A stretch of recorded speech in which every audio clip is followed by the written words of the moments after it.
right. Well, hello there, friends. We are so excited to be back with you. We are live with Trans Northland for our bi-weekly conversation where we've been checking in with community members who are a part of our Northland expansive community that we are building together with your help. And so, yeah, thank you so much for tuning in. If you're joining us live on Facebook or YouTube, maybe you're listening to this after the fact, wherever you get podcasts. We're just really excited that you are joining us, that you're a part of our community. And so before I say anything else, I got to tell you who I am. My name is Sean Hayes, and my pronouns are he, him, and his. And I am a co-founder and the executive director here at Trans Northland, where our mission is to provide support, resources, and connection to trans folks in the Northland. And again, when I say Northland, I mean expansive. All the folks. We're trying to connect with all the folks and provide those services. And today, I am super excited to welcome in just another fabulous trans person that I'm really excited to introduce you to. And that is my dear friend, Carver. So let's welcome Carver to Live with Trans Northland. Thanks for joining us today, buddy. Oh, thanks for inviting me. I'm kind of tickled to be here today. I am also tickled, my friend. So thank you so much for taking time to join us. And I would love it if you want to take a couple minutes to kind of introduce yourself to our folks. Sure. Well, my name's Carver, and I live in Ashland, Wisconsin. I'm 64 years old, so I'm kind of an old fart, as the the way the clock goes. How would I describe myself? I love cats. I love the Boundary Waters. I like reading historical fiction. I'm the director of a nonprofit that helps people start businesses and nonprofits.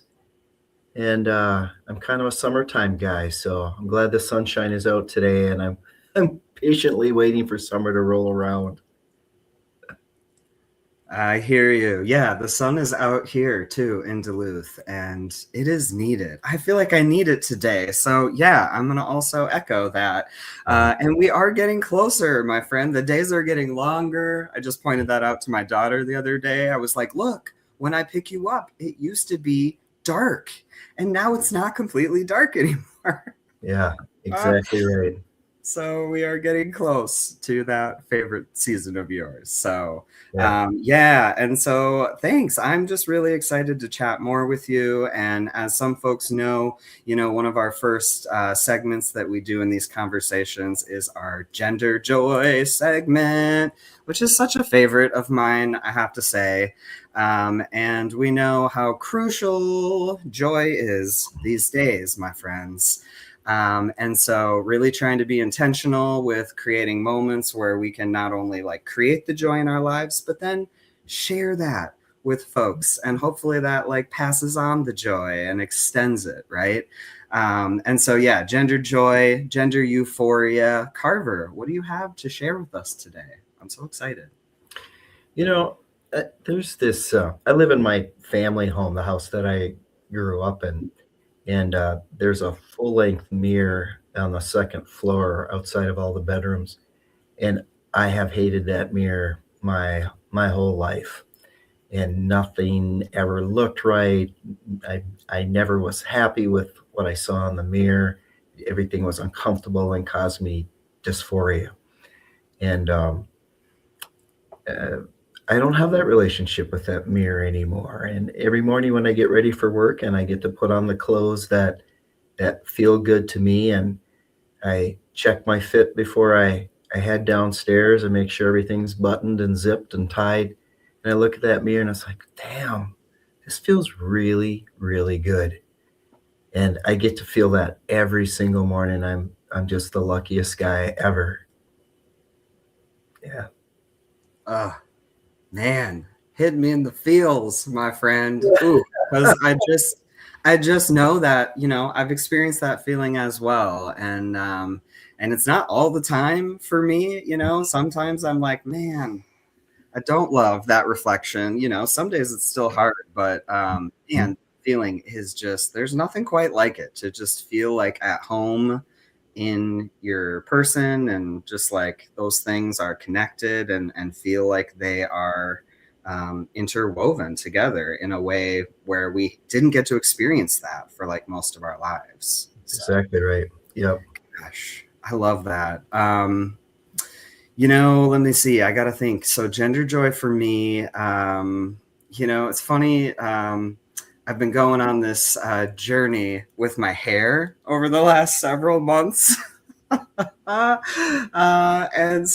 that's actually been bringing me quite a bit of joy, I've got to say. I did recently go and visit my dear friend, the absolute best B, at Deep Cuts Barbershop in Duluth. If you're not familiar, Carver, the next time you're in town, you really should like set up an appointment and get your hairs cut, and maybe even a shave. Oh, they do like the fancy shaving stuff there too. But yeah, I got to get a haircut, and I was sort of debating. I was like, do I just chop it all off? You know, what do I do? And I feel like we came together, B and I, in our creativity, mainly her, giving me tips. And I was like, I want to keep a little bit because I love my curl. I just really like it, which hasn't always been the case. And it's sort of been a thing in the past for me that felt very feminine, and like even admitting that I used to have like long curly hair feels so bizarre to me. And yet I'm like, but I did have long curly hair. I do have curly hair that I love.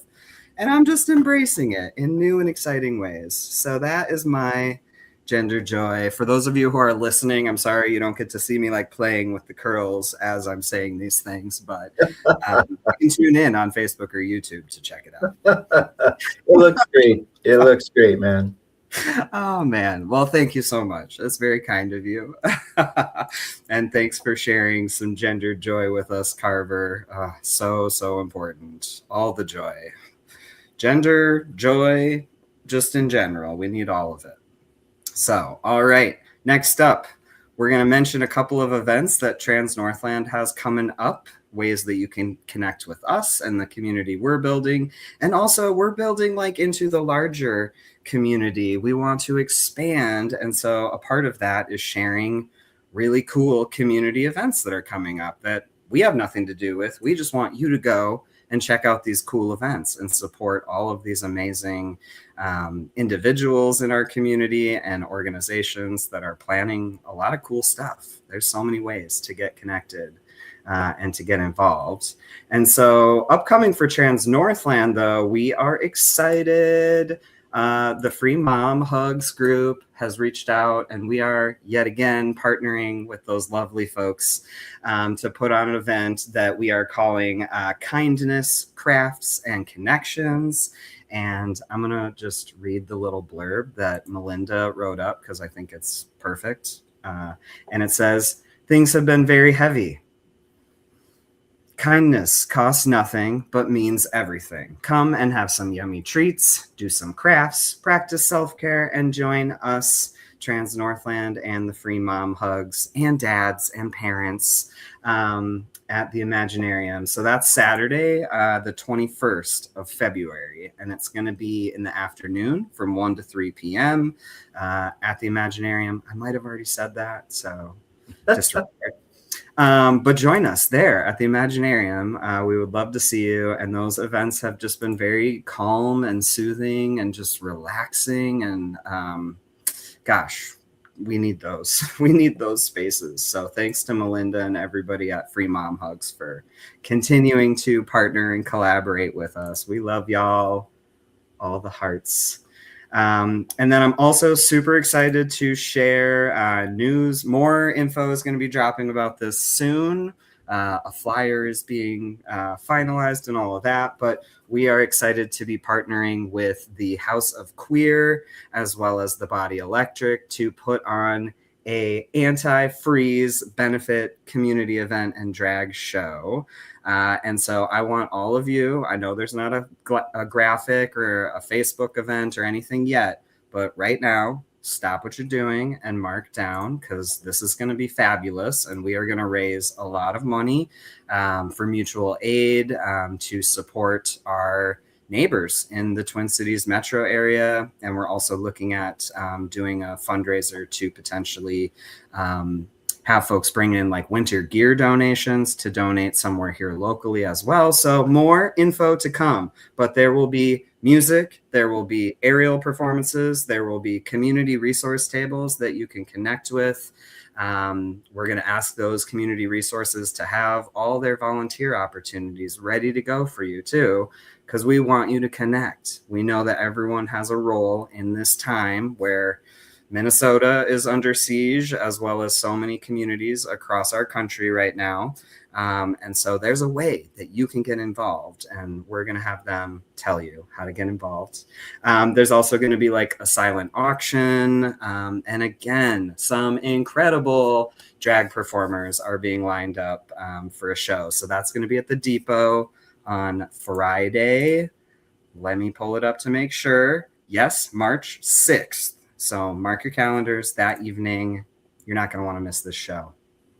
And then finally, as we sort of wrap up our event highlight section here, I do want to just name, there's a ton of things going on. I've already said that, but like Saturday, for example, I would like to highlight our friends and relatives over at ACO, the American Indigenous Community Housing Organization, is hosting their 11th annual Memorial March for missing and murdered Indigenous women and relatives. And so if you have not been to that event, I would highly encourage it. I've been many years, and it is such a powerful display of community coming together in the face of just ongoing tragedy within the Indigenous communities of missing and murdered Indigenous relatives. So please show up if you're available. That'll be at ACO starting at 10 a.m.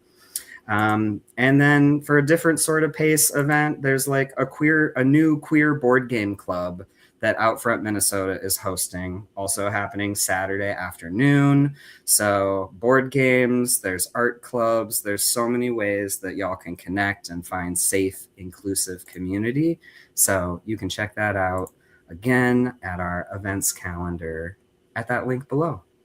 So, that was so much of me talking. Thank you for bearing with me. Carver, I'm really excited to dive into our conversation here today, and for the folks to get to know a little bit more about who you are, because I've been so grateful to get to know you and call you my friend.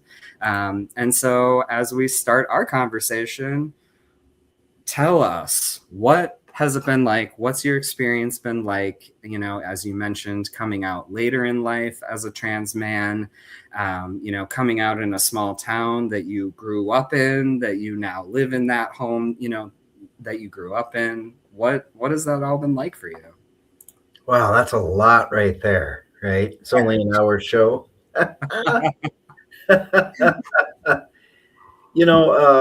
grew up in the 60s, and we didn't have vocabulary. We didn't have any words to really describe or to relate to when it came to the transgender experience. And the feelings that I had, there was no way for me to wrap my head around it and explain it to the adults around me. And the adults certainly didn't have any education or information or resources in order to help me. And so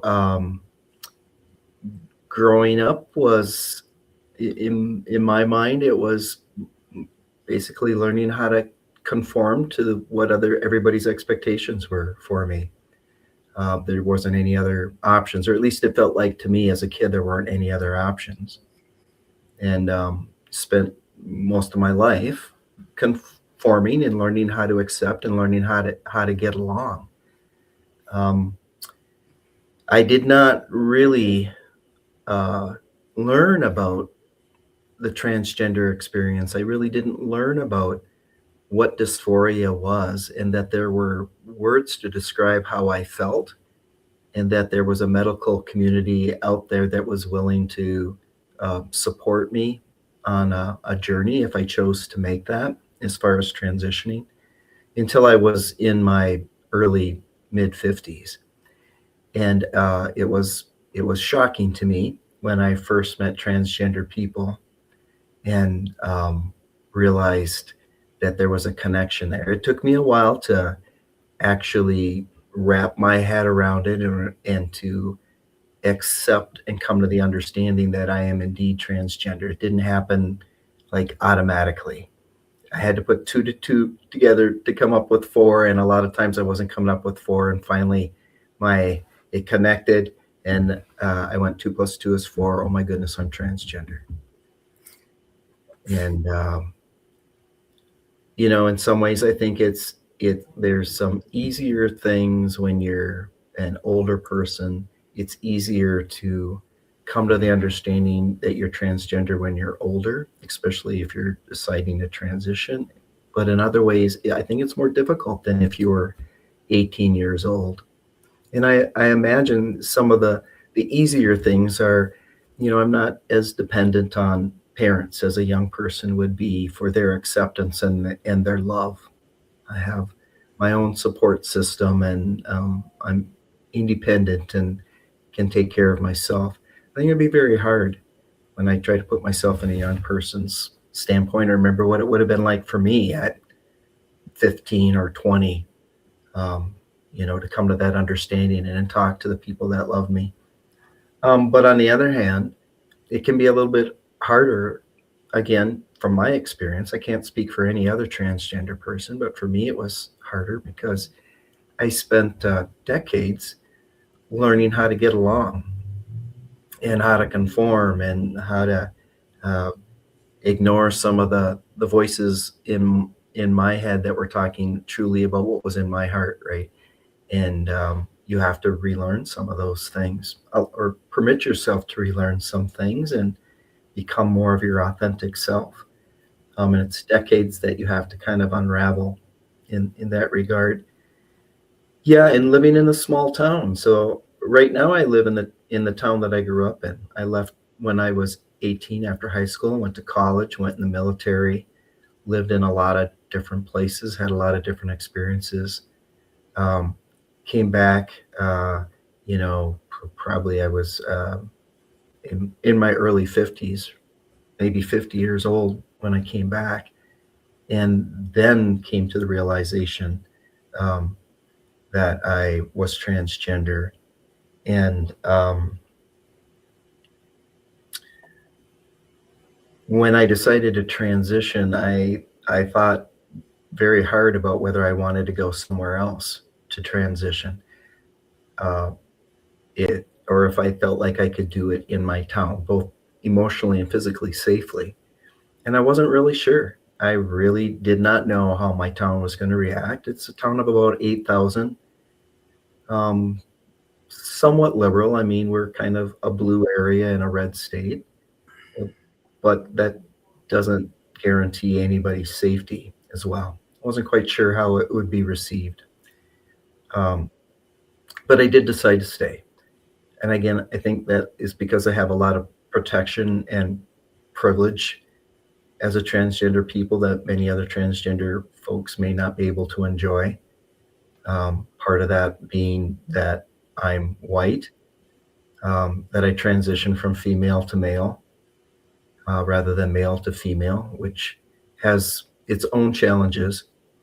I'm the boss where I work, so I wasn't going to fire myself. I wasn't going to have to worry about that. I have my own house, so I have housing security that many transgender people do not have. They have to worry about whether their landlord will evict them or not. Yeah, all of those things add up. And another layer of privilege I have is that my transition's been fairly successful, and I pass 100% of the time. I walk into a room of strangers and I'm read as a straight white cisgender dude. And unless I tell people differently, that guarantees my safety, right? So I know my situation has been very unique. I have not had the problems in my small town as far as harassment or threats of violence that I had been concerned about. when I came out. And when I did come out, I came out fully, just 100%. So everybody in my town knows me. I have a very public facing job. So again, even people that didn't know me before, knew me as a kid, whatnot, they know me because of my position, because of my employment, and I'm out on my job as well. So it was a long answer to your question, but we're talking, I'm 64 years old. There's a lot to tell. There's a lot to cover. Right. That's Yeah, well, yeah, I think you beautifully answered my very lengthy question.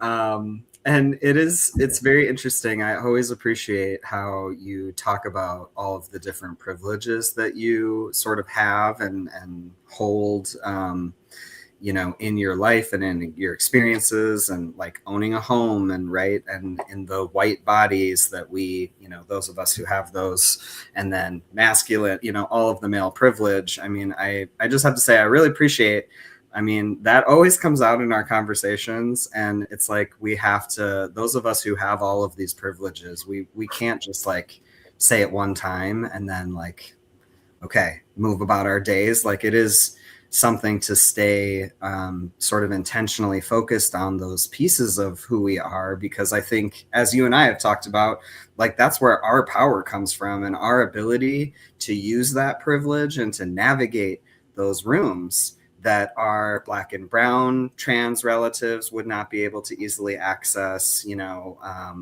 and so how do we, I don't know. I think about this a lot, because it's like, man, I have so many times where I feel like I don't know what the heck I'm doing. I'm scared, myself, to kind of walk out the door as a trans person, even with all of that privilege that I have.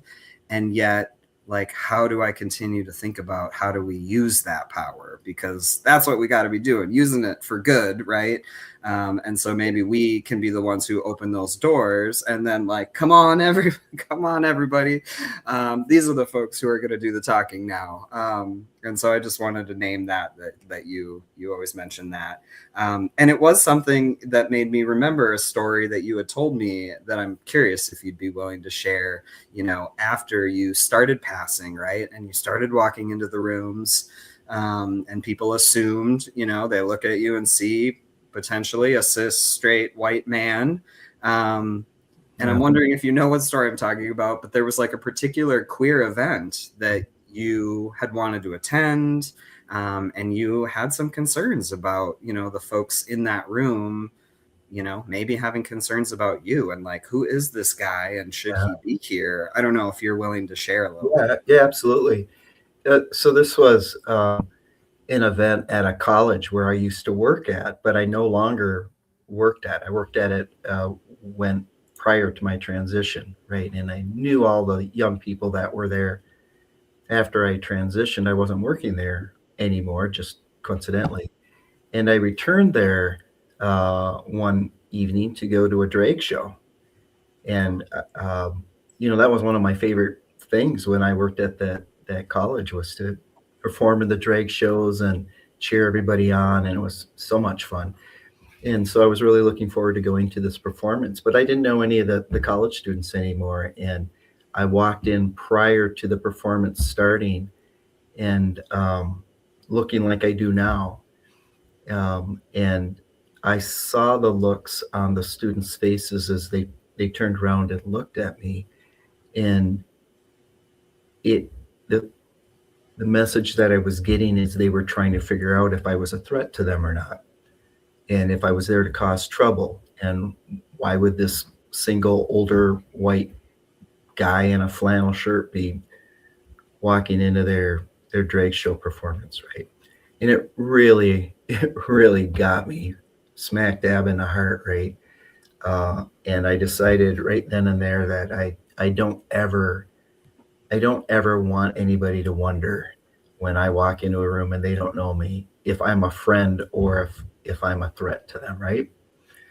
So I also had learned, when I had worked at that college several years earlier, that a lot of the Alliance kids had been making these little rainbow pins. You can see that I'm wearing a little rainbow pin right now. It's just a little ribbon with a safety pin on it. and they handed them out generously throughout the year, and allies would pin them to their coat or their hat or whatever. And it's an immediate sign to anybody that sees them that they're an ally. And so when I went home that night, I got online and I ordered thousands and thousands of yards of that rainbow trim and safety pins, and I have been in production mode ever since. Um, I don't know how many of these that I've distributed uh, throughout northern Wisconsin and to friends to bring wherever. I usually give out 10 at a time, and you know, ask them to put one on and share 9 with their family or friends that are allies. And you know, for folks that have never identified as an ally before, like they've never really thought about it, but now they're thinking about it because they want to provide support, it can be a real act of courage for them to put on a rainbow symbol on their body and walk out into their regular lives. Like if they go to the grocery store, is the clerk that's checking them out gonna give them the evil eye or say something nasty to them? Is the person sitting in the church pew next to them, going to point it out with some negative comments? And for some people, it's not negative, or it's not comfortable to receive negative comments, right? But what we need more than ever right now is visible allies, and even a small symbol like a little ribbon. Um, you don't have to say to somebody when you pass them on the sidewalk that I'm an ally, and they don't have to out themselves as being a queer person, right? Just they can see that. We know what that means. And you can pass by, and it's a connection that can be easily made just for, the nickel that it costs to make a little rainbow pin. Yeah. So that's the story behind that. And I wear one all the time.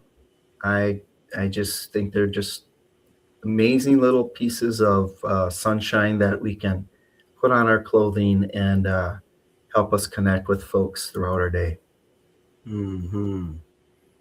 Oh man, I don't know that I realized, Carver, that was like that same night you went home and like the ribbon idea came to you. And yeah, I'm guessing there's thousands and thousands of those out and about now. There, there, Yeah, yeah. you did distribute a ton, and we'll talk a little bit more about some comedy shows where you also were distributing those, and I do think it is such a powerful thing. I certainly have added that as sort of like an ally action when I give these talks to folks. Like we've been doing a lot of church talks lately for churches in the Northland who are working on becoming welcoming and affirming congregations, which is wonderful. We need them all to be welcoming and affirming, but we're going to take what we get. And these new churches are standing up and saying, we are affirming LGBT folks. And so I've been in these talks, and one of the things I always leave folks with are, here's like a tangible list of 4 or 5 things that are really easy for you to do to like kind of continue building as an ally, like building education, becoming visible, right? That's a huge piece because, I know there's so many folks in our queer community, in our trans community, we notice those things when we see them out and about. If I see a rainbow flag on a church, I'm much more likely to consider walking by there. Not even necessarily going in, right? But we see those things out and about, and it does give us a signal, at least, not that is like, that's not what we need allies to be doing, like only.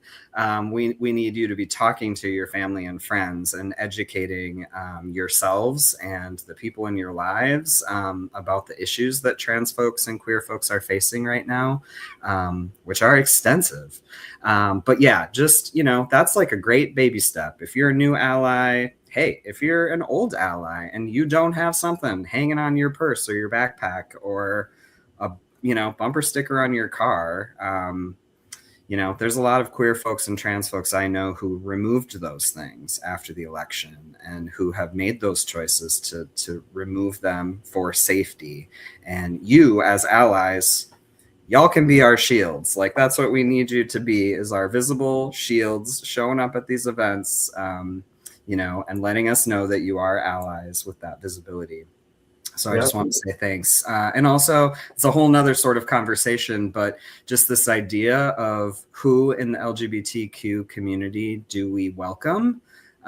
What do those people look like? I think a lot of us in our queer and trans community have a lot of assumptions that we make as well about what it means to be queer, what it means to be trans or gender expansive, or what color skin or the clothes we wear. Like you showing up in that flannel shirt, in the Northwoods area does send a signal that maybe you're not safe. And I think there's validity there for sure, because we just have to be cautious, I think, as queer people in these more rural areas. And also, I hope that it does sort of like cause us to consider and be curious, like, who are we leaving out, who are literal members of our community, but we've sort of just made these assumptions, and how can we really be welcoming of all the members of our community at this time? So I don't know, something for me to think about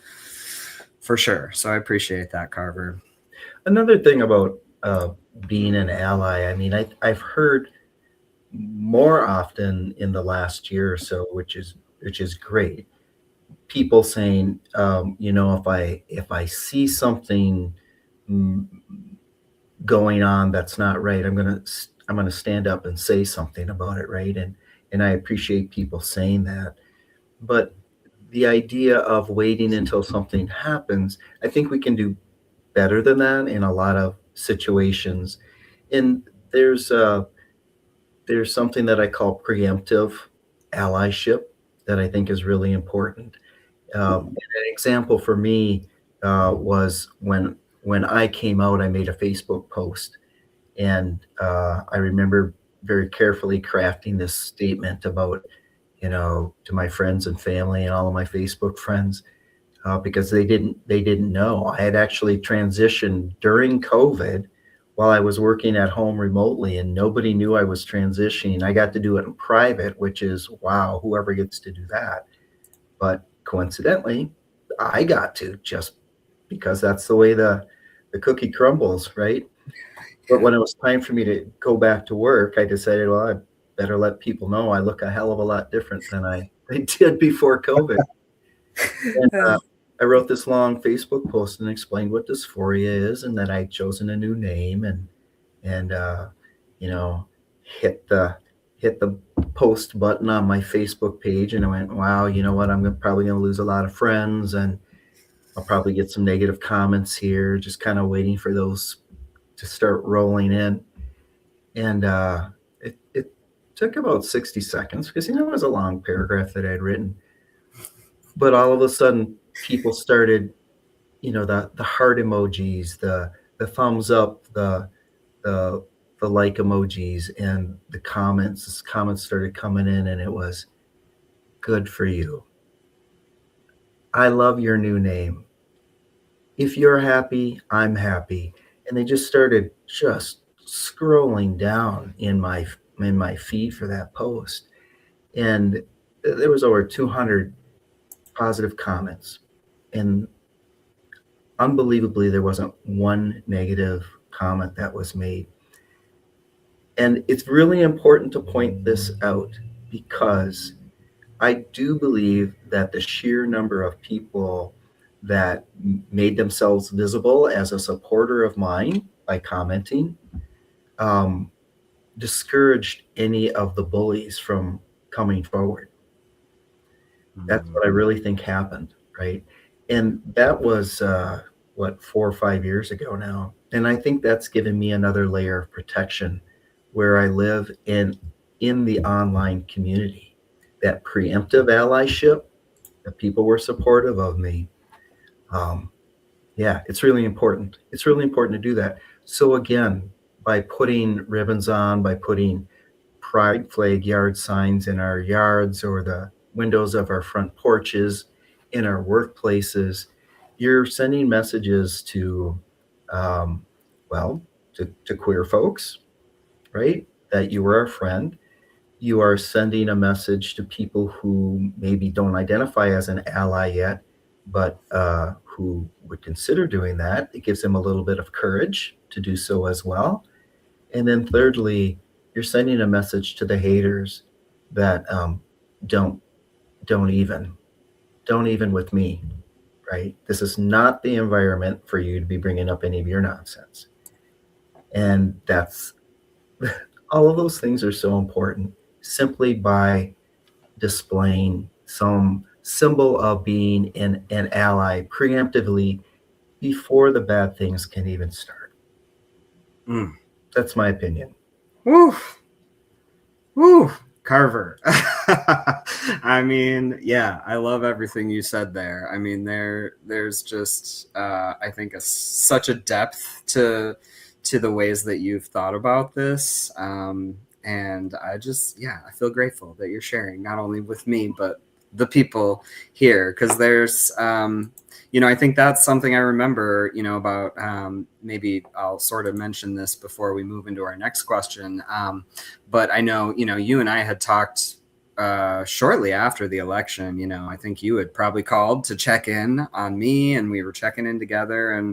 And I just very vividly remember, I was feeling angry. I was thinking about, how do we take care of our community? How do we build safety? And then you came at it and you were like, Sean, there's all these people who are on the fence, who are also seeing all of this unfold. And they may never have said, I'm an LGBT ally. They may never have, picked a side. They've never shown up to a protest. These folks who, there's plenty of them living all around us, right? Just living their everyday lives, but they are seeing what's happening. And I think the fact that you went directly to those people on the fence, like, how do we connect with them? How do we educate them? How do we let them know, like, help them grow in their education and in their journey as potential allies, right? There's so many of those folks who they're not sure, right? And it just takes having a conversation with someone like you, or maybe checking out a queer event in their local community, right? Or if their neighbor comes out as trans, and it's like, oh, it's like this little gateway that they then can walk into that, and I think explore what it means to, I think, how we would say, be on the right side of history. Support all of your neighbors in your community, not just some. All of us deserve to live safe and affirming lives, right? Yeah, absolutely.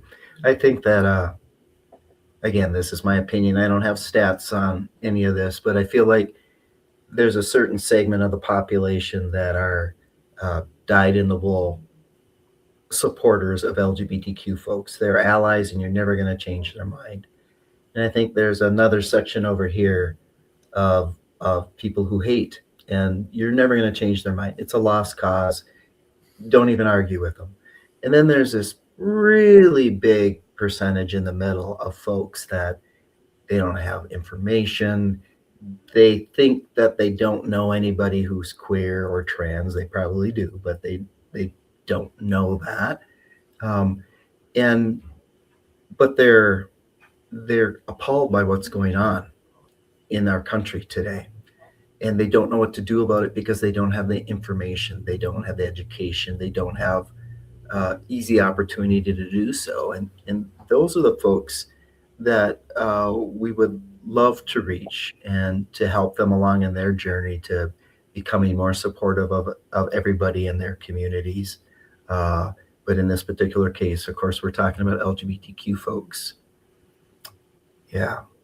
So important work. And whether it's an individual conversation that you have with a neighbor or a teacher or somebody in your faith, or you're doing more wider programming in a more structured level with um, uh, fellowship organizations, book groups, your dog walking group.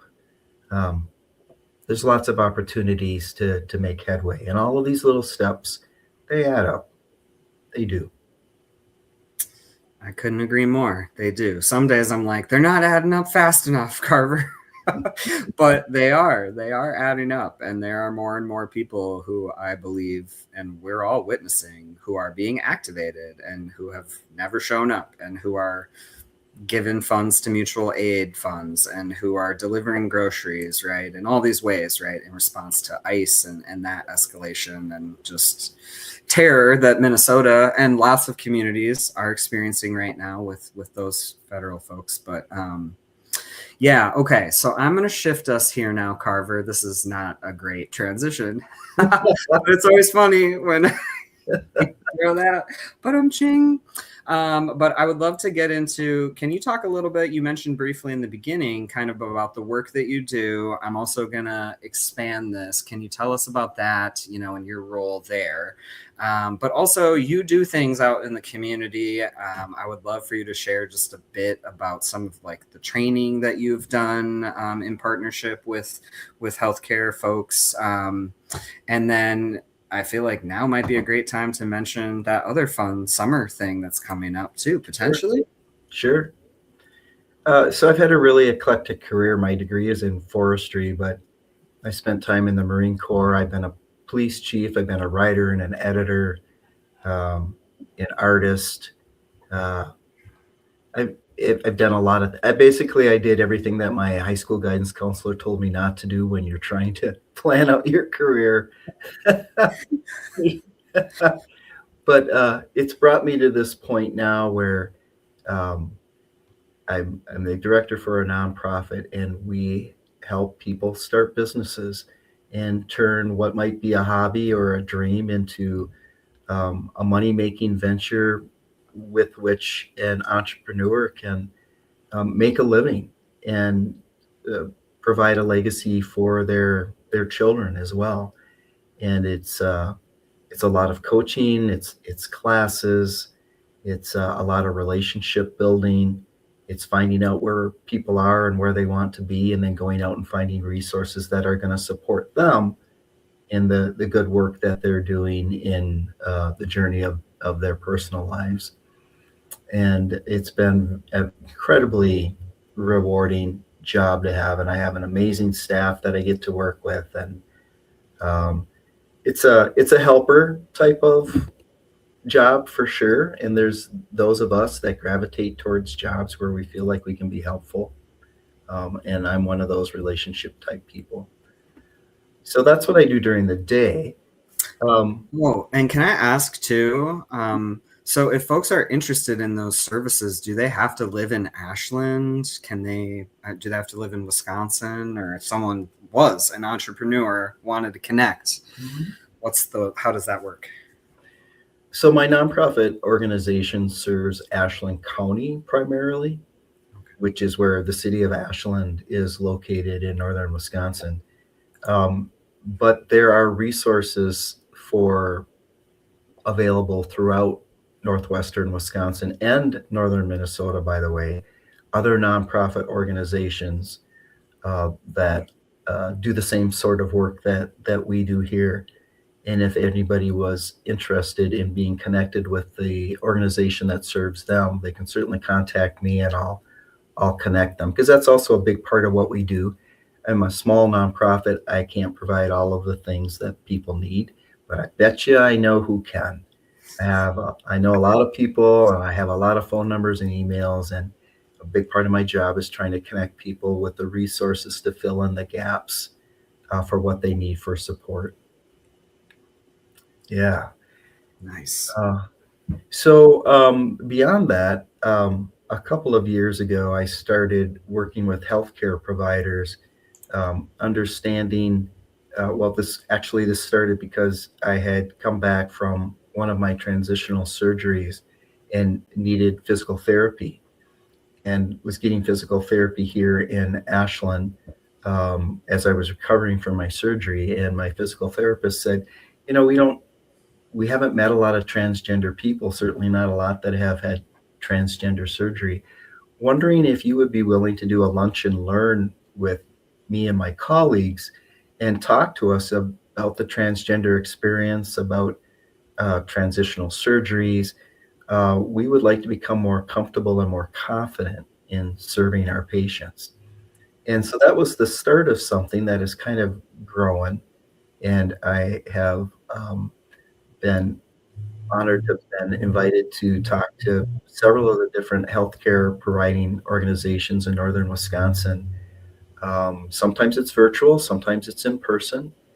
Uh, the the main goal is always to help them become more comfortable and more confident with working with all patients, right?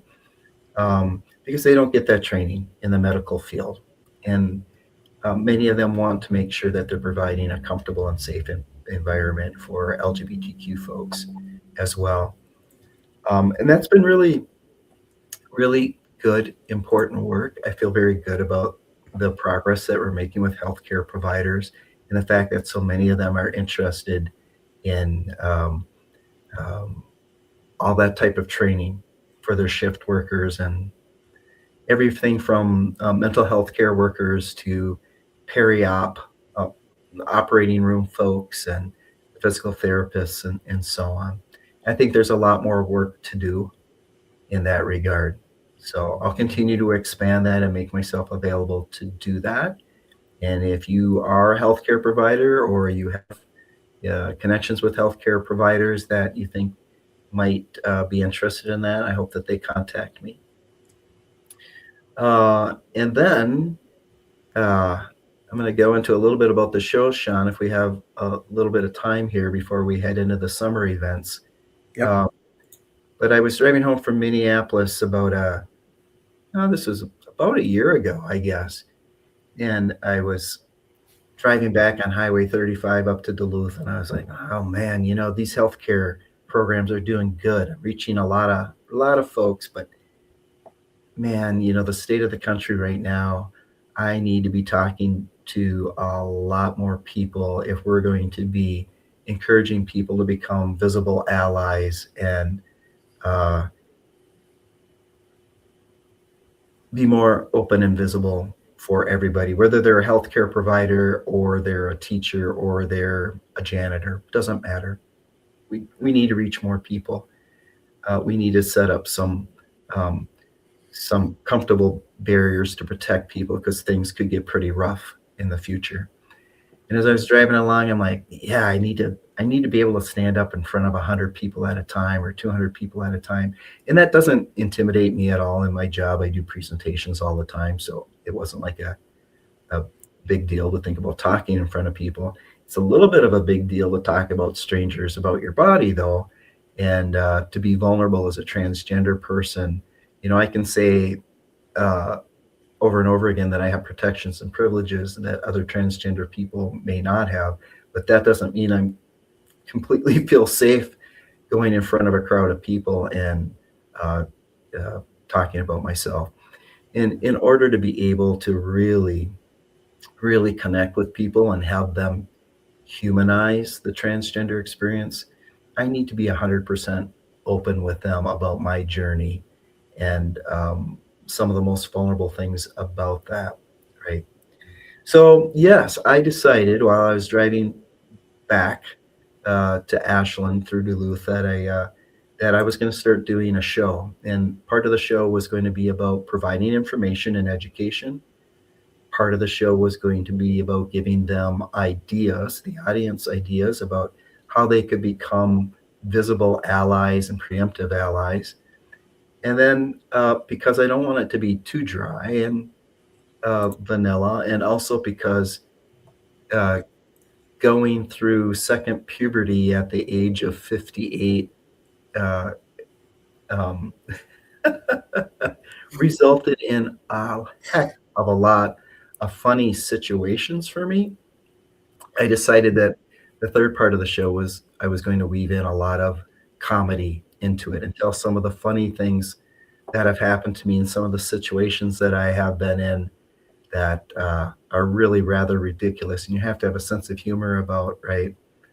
Um, and so I started these shows last spring, started in the Schwabingen Bay area, and I'm going to be expanding them yet this spring and this summer throughout northern Wisconsin and hopefully northern Minnesota as well.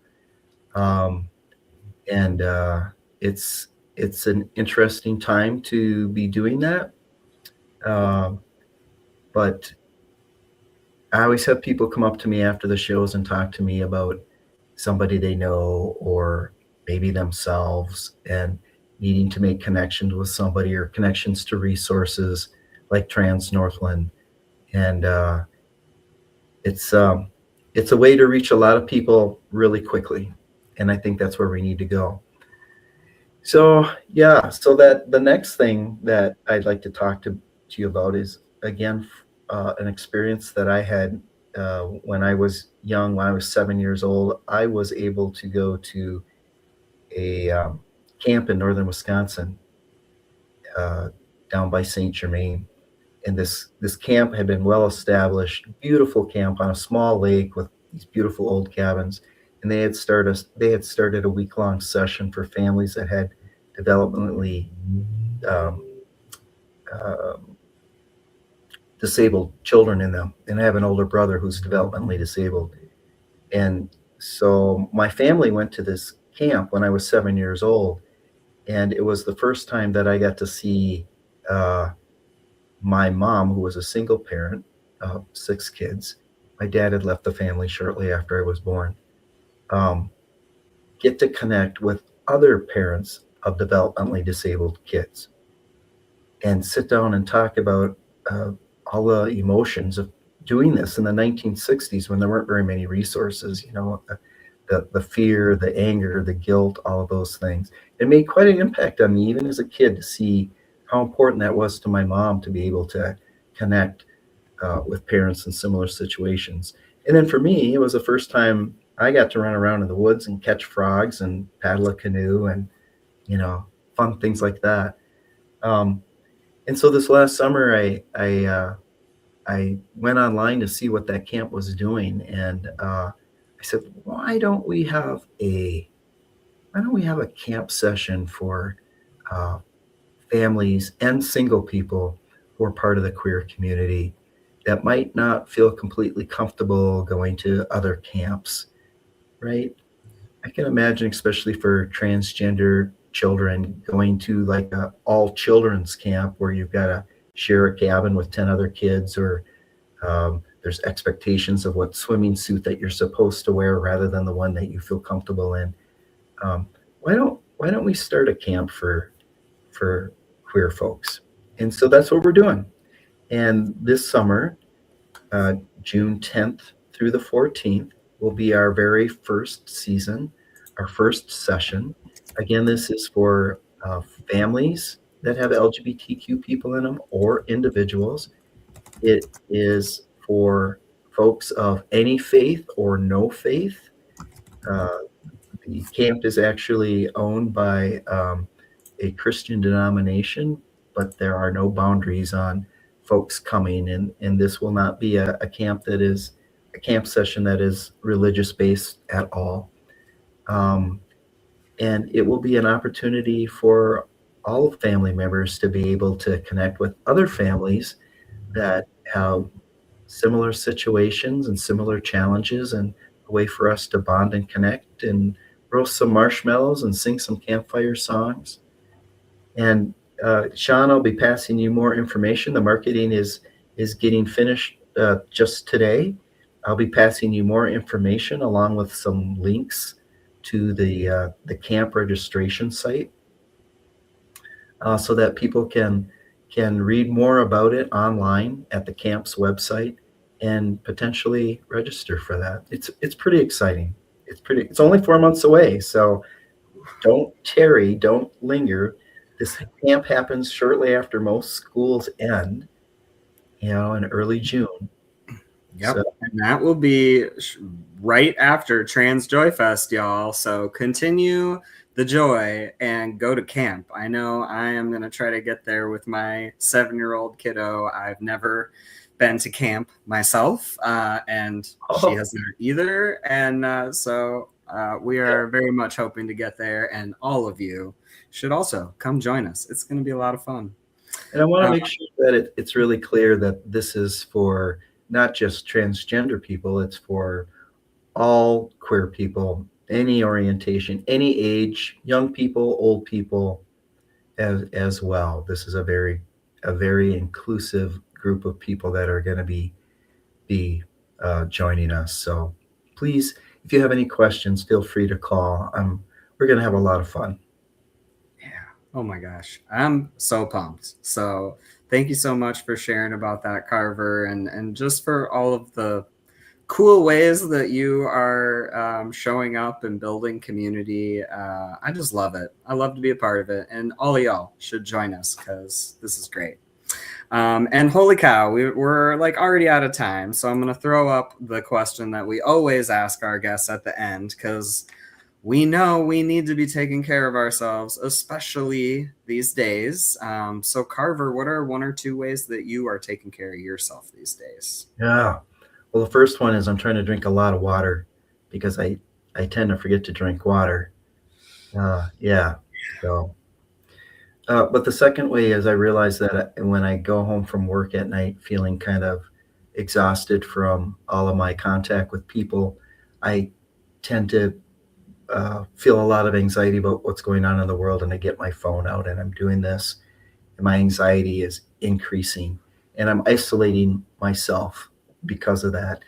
And I decided that I am going to intentionally create time in the evenings and on my weekends to reach out to people that I know care about me and who are positive people, even if it's just to have a phone call with them.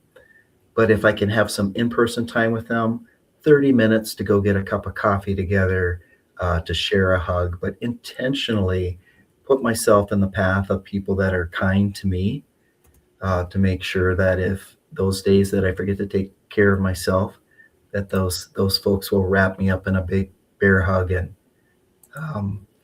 I think those things are important. It's hard to do when we're feeling exhausted and anxious, though. It really is. But those positive people, they're all around us. We just forget to raise our head up from our phone and look at those people in the eyes that really, really do love us. Well, gosh, friend, I'm just really grateful to get to call you one of my friends, one of my folks, and I'm grateful for the ways you've checked in with me and just all the ways that you are helping and growing a safe, inclusive community right where you're at in Ashland. And I know that that is more expansive, especially with these upcoming comedy shows. I swear, I've been talking to you for several months about we got to do a Trans Northland comedy night. So someday that I won't let that go. I'm gonna just keep bugging you. We got to pull in our friend Danielle Thrombo, who's also Right. on the show. Gosh, a while ago now, but yeah, Right, Danielle yeah, I think has a similar style of wanting to educate and like open folks' minds in that way. So it'll be a lot of fun. So she's a lot funnier than I am. I got to tell you. You're both funny. You're both funny. So, well, yeah, thanks again, Carver, for just, opening up and sharing so much of your story, which, as you said, like there's a lot to it. You can't cover everything in an hour, but I really am grateful. And I think the folks who have been listening and watching also are grateful. So if you're still there, throw some love in the comments for our dear friend Carver. And next time in 2 weeks, I'm very excited to bring on some more friends of mine, the awesome hosts of the amazing Transgender podcast. Let's see if I can make this pop up. Oh, there they are. Oh, look. Raven and Cam Kruger are going to be our next guests, joining us live with Trans Northland. And this podcast, if you haven't heard of it, they've been doing a little bit of a hiatus, but they have so many amazing episodes that are hilarious, educational, and they just really share in a very authentic, like vulnerable way, their journey together as parent and child. And so their write-up is, this is a podcast that is a funny, touching, and informative chronicle of Raven, a transgender woman, and Cam, Fair's cisgender dad, as they share their experiences of growing together and hating bigots. So more to come from those two in 2 weeks at noon right here live with Trans Northland. As a reminder, you can check out our events calendar to find a way to get connected into community. Find something fun to do that's right up your alley. There's lots of options out there, so you can check out our events calendar on our website there. And as always, subscribe, follow. You know how to find us. We love all of y'all. Thank you so much for tuning in and joining the conversation today. And again, thanks, buddy. I really appreciate you. Thanks for inviting me. Thanks for inviting me. I appreciate it. Heck yes. Well, thanks again for tuning in, friends, and we will see you back in a couple of weeks.